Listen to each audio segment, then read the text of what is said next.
My daughter deserves real gifts, not something wrapped in a grocery bag.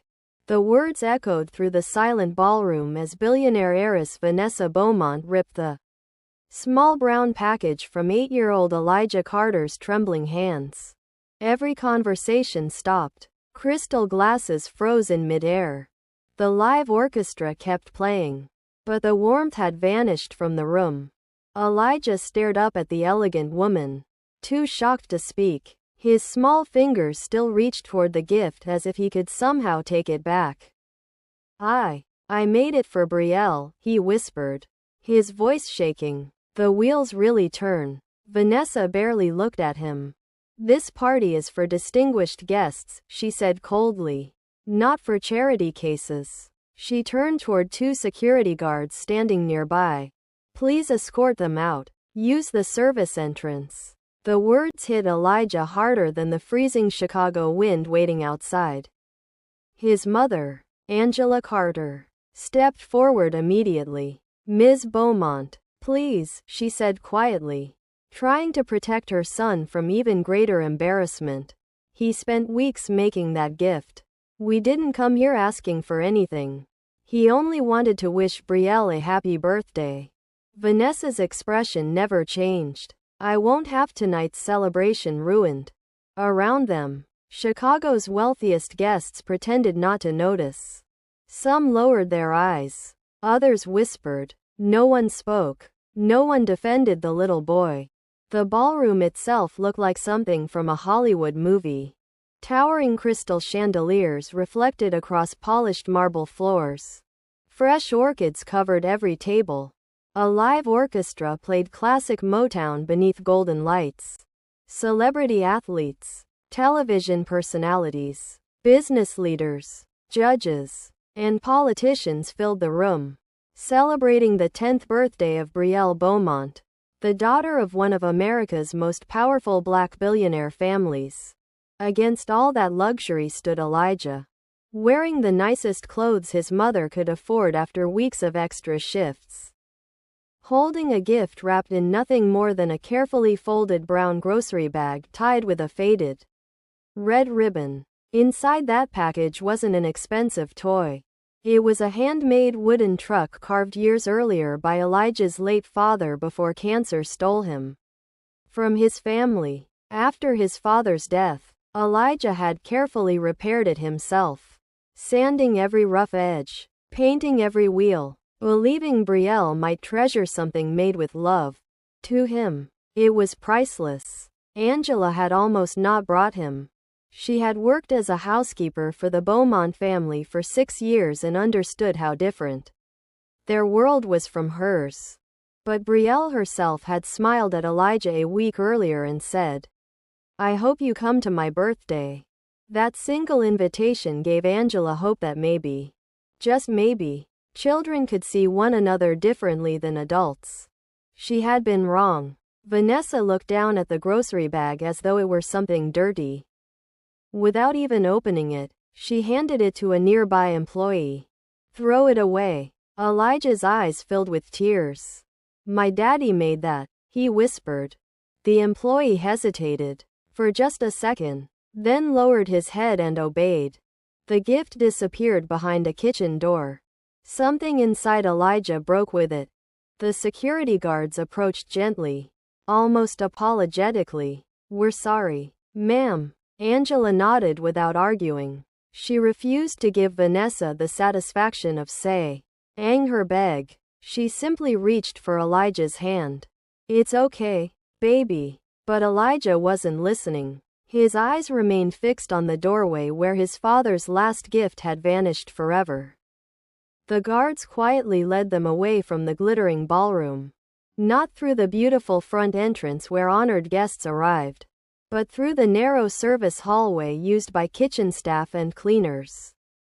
Angela had walked that hallway thousands of times carrying trays and mops.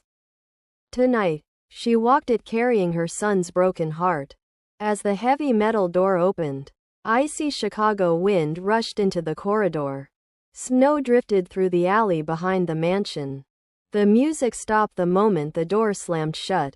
Only silence remained. Angela knelt in front of Elijah, brushing tears from his cheeks with trembling hands.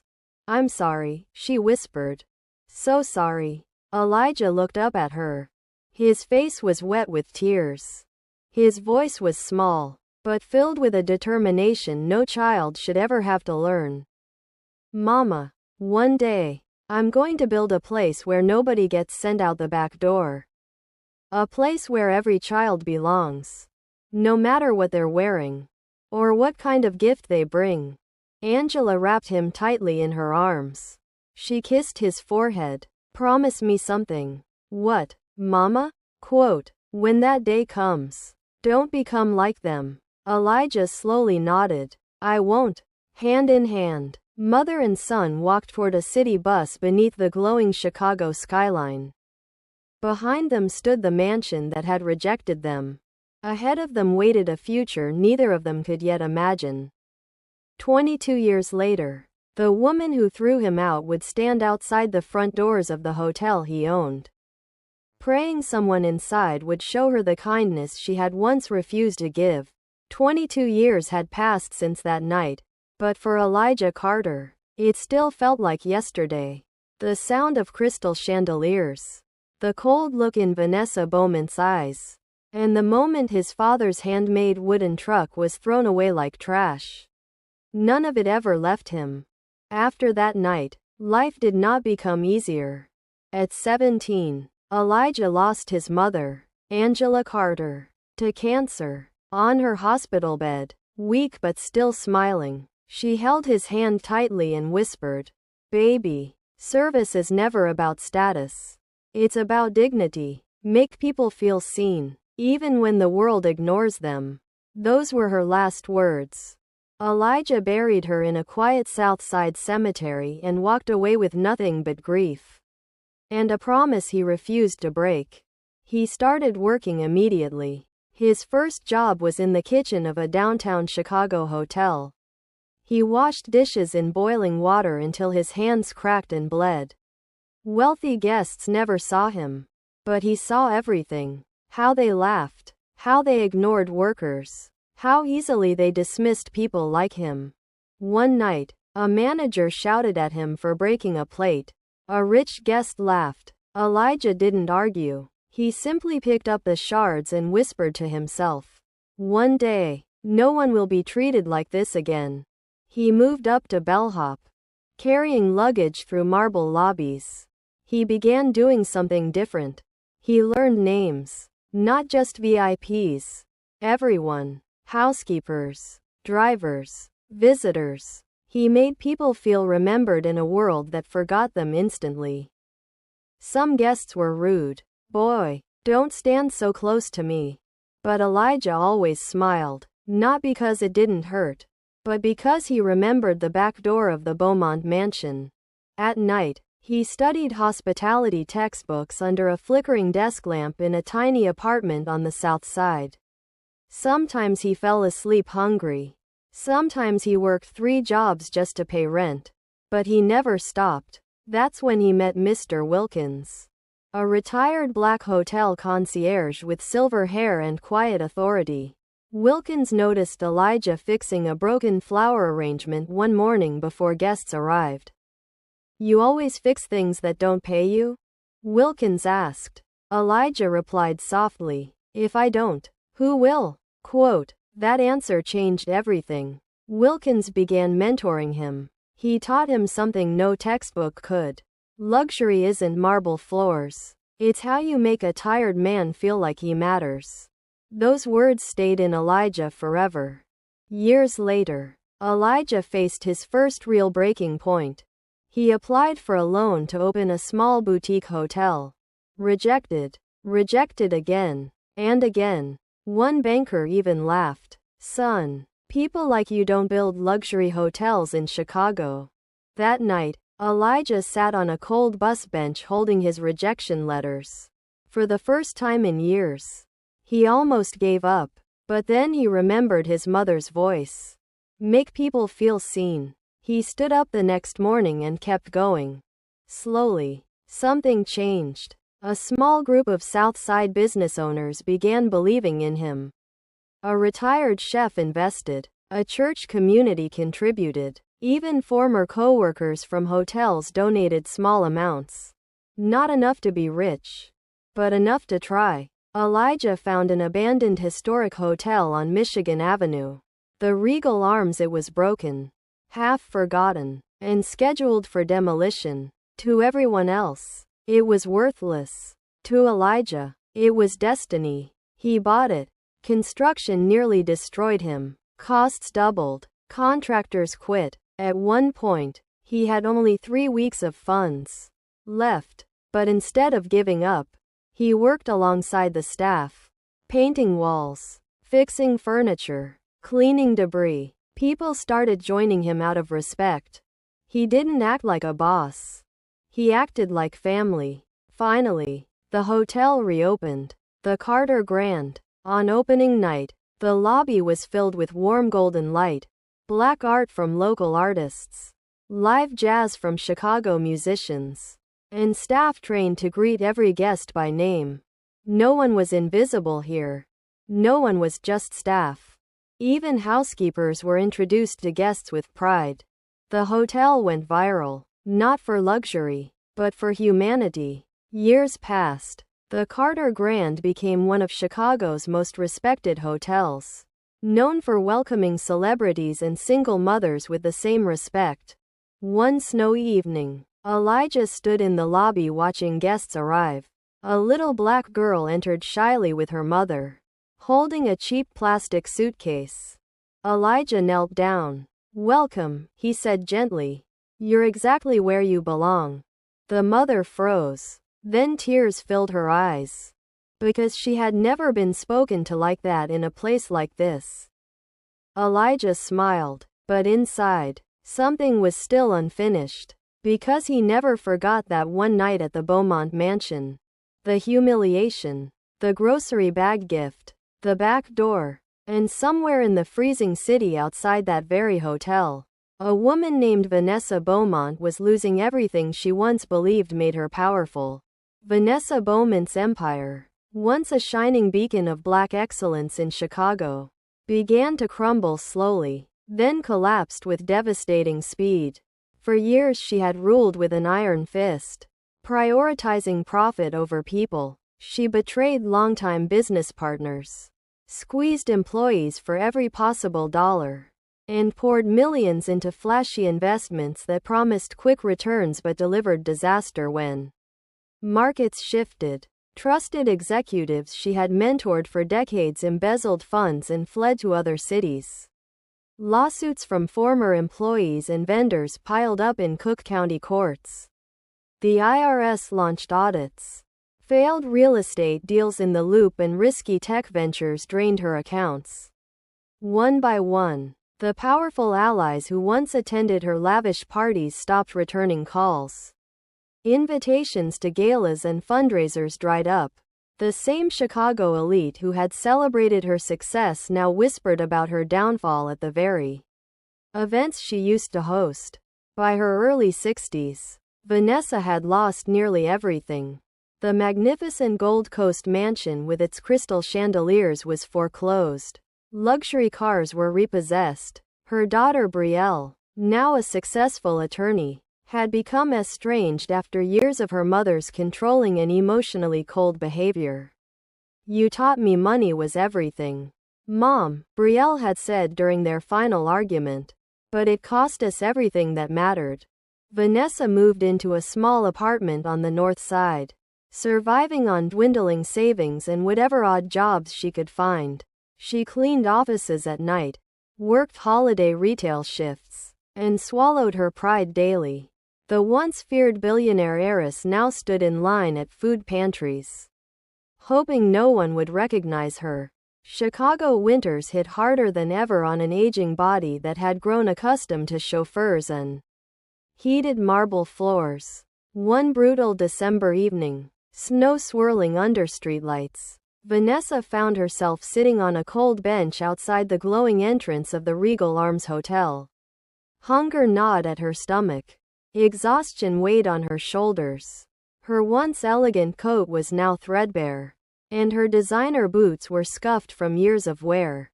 She hopes someone, maybe a kind guest or sympathetic staff member, might offer leftover food or a few hours of work in the kitchen.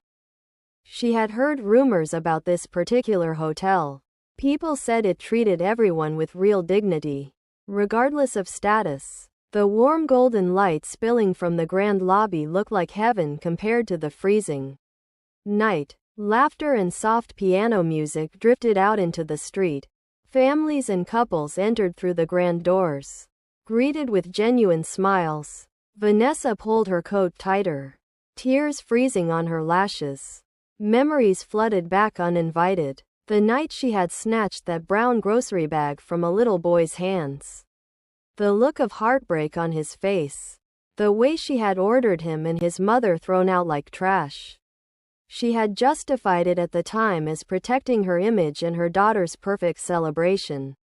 Now, decades later, that moment haunted her. She didn't know the Regal Arms belonged to Elijah Carter. Inside, the hotel bustled with holiday cheer. Guests enjoyed 5-star service while Elijah reviewed plans upstairs for the hotel's annual community Christmas event. His life was full. Successful business, loving family, growing charitable foundation. Yet he still kept that childhood photo in his office as a reminder of where he came from. Isa sat shivering on the bench, too proud to beg but too desperate to leave. A security guard noticed her and approached gently. "Ma'am, are you all right? Would you like to come inside where it's warm?" Quote. She shook her head, voice barely above a whisper. Just resting a moment. But the cold was winning. Hunger made her dizzy. Years of greed, betrayal, and pride had brought the once mighty Vanessa Beaumont to this low point. Sitting outside the hotel built by the very boy she had publicly humiliated 22 years earlier. As the snow continued to fall, Vanessa stared at the grand entrance she was no longer worthy to walk through. The weight of her past mistakes pressed down heavier than the Chicago winter. Little did she know that her moment of reckoning was only minutes away. Elijah Carter stepped out of his black SUV into the swirling Chicago snow, his breath visible in the cold night air.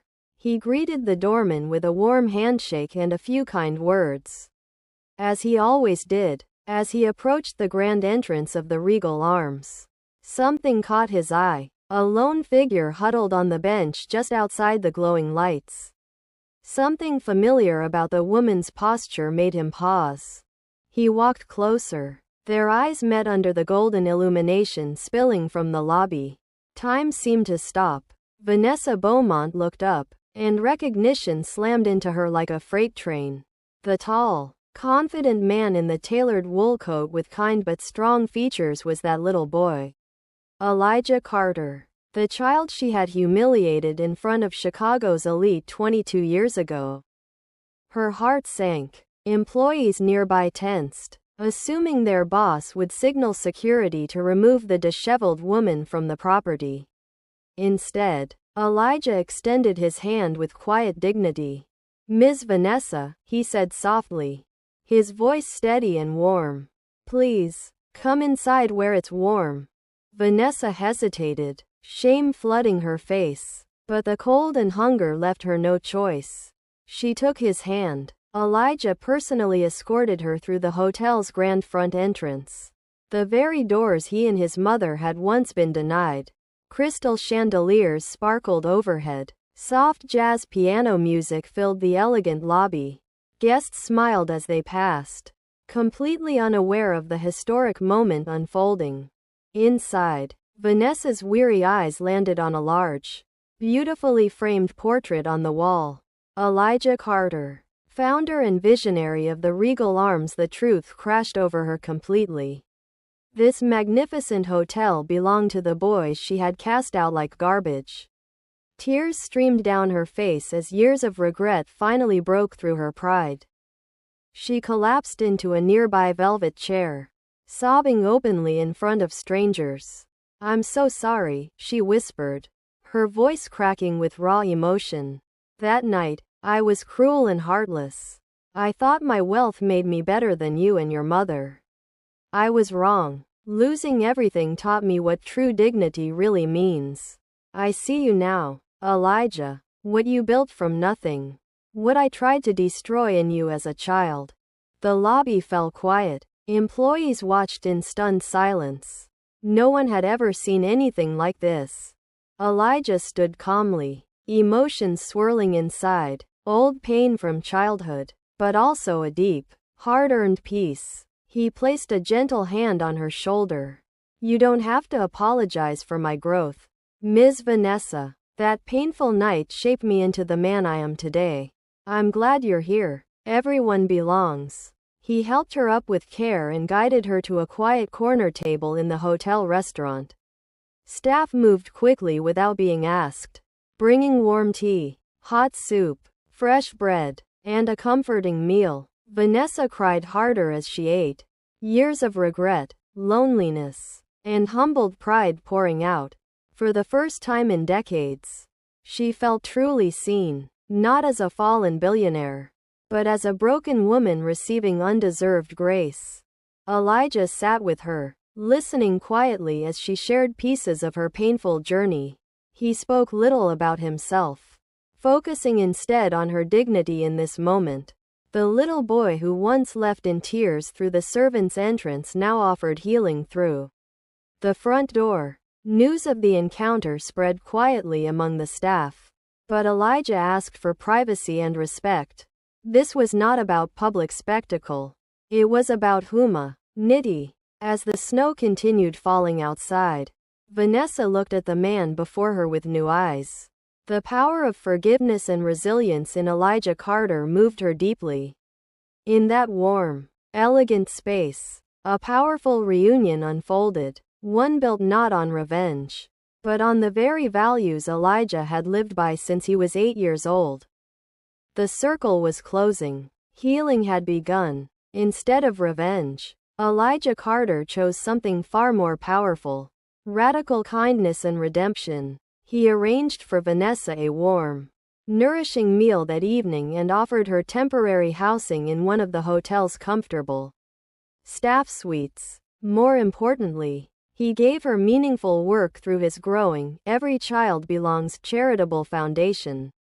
Vanessa, humbled beyond words, accepted with quiet gratitude. Her sharp business mind, once used for personal empire building, was now channeled into coordinating community events and mentoring at-risk youth. She worked behind the scenes with a new sense of purpose. That spring, Elijah officially launched the Every Child Belongs program at the Regal Arms every month. The Grand Ballroom hosted free luxury birthday celebrations for children from struggling families across Chicago's South and West Sides. The events featured live music, beautiful decorations, professional photography, and real gifts. No child was ever judged by the wrapping. Local businesses donated, volunteers showed up in force, and the hotel staff poured their hearts into making every child feel like royalty. In the final, unforgettable scene on a bright Saturday afternoon, the Grand Ballroom sparkled once more under those familiar crystal chandeliers. Laughter echoed as children in their best clothes danced and played. Then, a little black boy no older than 8 walked in nervously, holding his mother's hand in his small arms. He carried a birthday gift wrapped simply in a brown grocery bag. The room noticed. Whispers spread. This was the moment everyone had been waiting for.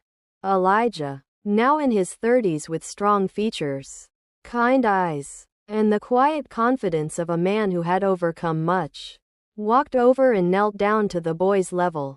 He gently took the grocery bag with genuine excitement and respect. "We've been waiting for you," Elijah said warmly, his voice carrying across the ballroom. "This gift is perfect. Thank you for coming. Everyone belongs here." The little boy's face lit up with pure joy. His single mother, standing nearby with tears streaming down her cheeks, covered her mouth in disbelief. The entire room, staff, families, community leaders, volunteers, And even Vanessa Beaumont, watching quietly from the side, erupted in thunderous applause. Phones came out. Tears flowed freely. The moment was captured and soon spread like wildfire across social media, touching hearts around the world. Elijah's childhood promise had come full circle. The boy who was once thrown out through the servants' entrance now created a place where no child would ever feel that pain again. His philosophy, everyone enters through the front door, everyone belongs, had become a movement. Vanessa approached Elijah later that day, her eyes filled with grateful tears. "You showed me what real power looks like," she said. "Not wealth, but kindness. Thank you for giving me a chance to make things right." Elijah smiled. "We all get to choose who we become after the fall. I'm glad you chose this." The ballroom filled with music again as children played and families celebrated. Elijah stood with his wife Maya and their own children, watching the joy unfold. His late mother Angela would have been so proud. His father's memory lived on in every act of dignity extended to others. In a city known for both crushing hardship and powerful comebacks, Elijah Carter proved that kindness was the greatest legacy anyone could leave. Wealth see old disappear, status could crumble, but the way you treat people, especially the most vulnerable, echoes for generations. As the sun set over Chicago's skyline, the regal arms glowed warmly on the magnificent mile. Another child had been welcomed through the front door, carrying nothing but a simple grocery bag and a hopeful heart. The applause continued, the healing continued, the legacy continued, and somewhere in heaven, Angela Carter smiled down on her son, knowing the promise he made as a tearful 8-year-old boy had changed the world one child at a time.